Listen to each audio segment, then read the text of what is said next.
This is a brief introduction to selecting a precision swab for use in laboratories, clean rooms, electronic assembly, rework and repair of electronics. I'll be speaking in generalities, but you may choose a swab for a specific reason or for a very specific job.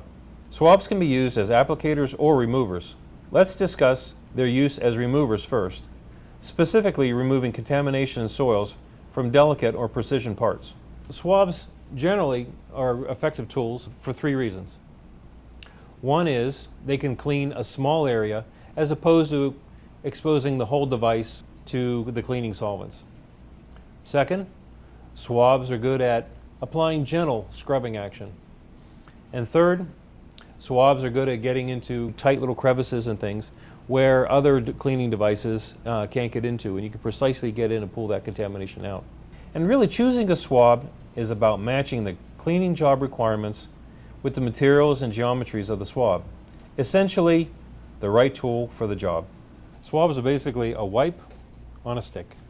And the properties that we want these swabs to have are absorbency, because after all, we want the swab to pull the soil, absorb the soil from the device we're trying to clean. We want it to be durable so that the solvent we use to clean doesn't harm the swab or damage the swab. Cleanliness, because we want the swab to always pick up contaminants, not deposit any new contaminants. And then geometry. We want the swab to fit the precise area or precise crevice that we're trying to clean. There are many materials used to make swab heads, but let's discuss the most common head materials found in the precision cleaning environment. Cotton is very absorbent and in many cases a good cleaning choice. Cotton is tolerant of cleaning solvents. However, irregularities from being a naturally derived material limit its usefulness. Unless carefully made and engineered, cotton swabs can often shed fibers. Some cotton swabs are engineered to be very clean. For example, this swab can be used in many precision applications.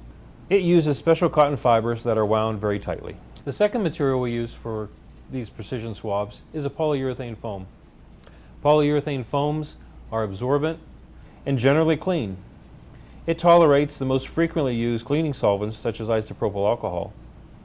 However, more aggressive cleaning solvents such as acetone will weaken the foam structure and it will shed particles. But that is not a problem because we have cleaner materials like polyester.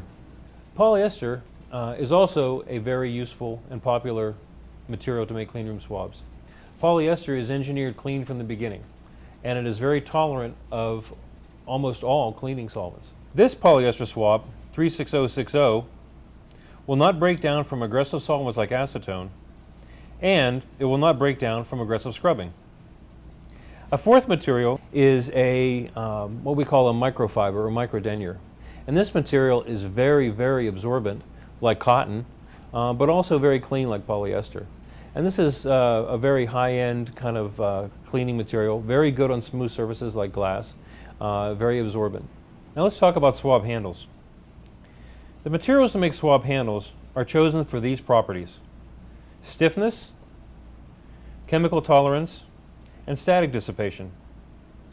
Wooden handles provide good stiffness and good chemical tolerance, but like cotton, wood handles are not as clean as required by many precision applications because they're a natural material. Engineered plastics are chosen most frequently. Polymers and plastics can be engineered for many properties. A simple plastic like polypropylene has excellent chemical tolerance and can be engineered to be stiffer or softer and more flexible as required. They can even be engineered into chemically resistant, static dissipative alloy.